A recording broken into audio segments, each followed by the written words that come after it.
চলে এসেছি আরও একটা ব্লগ ভিডিও নিয়ে। আজকে কলেজে এসেছি, সরস্বতী পুজোর খাওয়া দাওয়া আছে, তো সেই ভিডিওই তোমাদের সঙ্গে শেয়ার করব। তো চলো ভিডিওটা স্টার্ট করা যাক। আর এই যে হচ্ছে আমার বন্ধু, ওকে অনেকেই আমার মিনি ব্লগে দেখেছো। তো চলো দেখা হচ্ছে কলেজের ভেতরে। গাইস, কলেজের ভেতরে ঢোকার আগে তোমাদের সঙ্গে কলেজটা শেয়ার করে দিলাম। এটা গার্ল কলেজ, আর কি সুন্দর সাজিয়েছে দেখো গাইস, অপূর্ব লাগছে সাজটা। পুরো ভিডিওটাই তোমাদের সঙ্গে শেয়ার করে দিলাম, সাজের ভিডিওটা। শুধু বাইরেরটা না, ভেতরটাও সাজিয়েছে, আর ঠাকুরের জায়গাটাও সাজিয়েছে, দারুণ সাজিয়েছে। আর ঠাকুরটা দেখো গাইস, কি সুন্দর ঠাকুরটা, পুরো মাটির কাজ। আর কলেজে প্রত্যেক বছর মাটির কাজেরই ঠাকুর আনে। আমার তো খুব ভাল লাগে মাটির কাজের ঠাকুর। তোমাদের কাদের কাদের ভাল লাগে অবশ্যই কমেন্ট করে জানিও। আর লাইনটাও তোমাদের সঙ্গে শেয়ার করলাম গাইস, কত লাইন একবার দেখো। খাওয়া দাওয়ার টাইম ছিল 12টা থেকে 3টে, আর আমি খেতে বসেছিলাম 2টোর সময়। কুপনও করেছিল। আর যেই ঘরটায় খাওয়া দাওয়া হচ্ছিল সেই ঘরের ভিডিওটাও তোমাদের সঙ্গে শেয়ার করলাম। তো যাই হোক গাইস, তারপরে প্লেট দিয়ে দেয়, আর প্লেটটা ছিল কাচের। আর মেনুতে তো প্রচুর আইটেম ছিল, এত আইটেম ছিল যে বলার বাইরে, তাও তোমাদের সঙ্গে শেয়ার করব।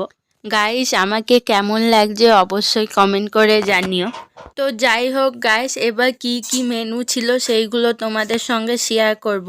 প্রথমেই পাতে দিয়ে দিল ফ্রাইড রাইস, তারপর দিয়ে দিল আলুর দম। গাইস, আমার তো ফ্রাইড রাইস, তারপর পোলাও, খিচুড়ি, এইগুলো তো আমার তো শুধু শুধু খেতে ভাল লাগে, তার কোনো তরকারি লাগেই না।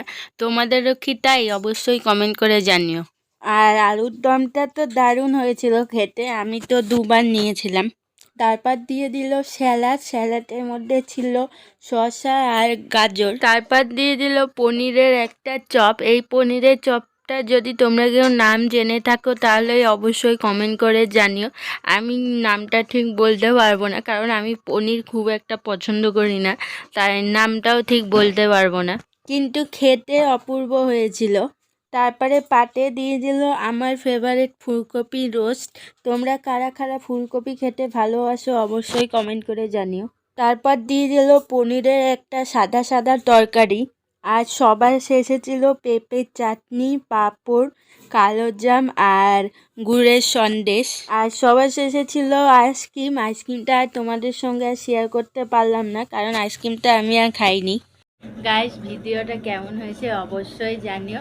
আমি বাড়ি এসে সন্ধ্যাবেলায় এই ভিডিওটা করেছি, কারণ এত কিছু মেনু ছিল যে আর বাড়ি এসে আর এনার্জি পাইনি ভিডিও করার, ওই জন্য সন্ধ্যাবেলায় এই ভিডিওটা বানিয়েছি।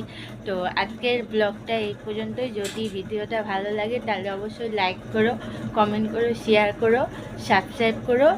আজকের মতো এই পর্যন্ত, দেখা হবে অন্য কোনো ভিডিওতে। বাই।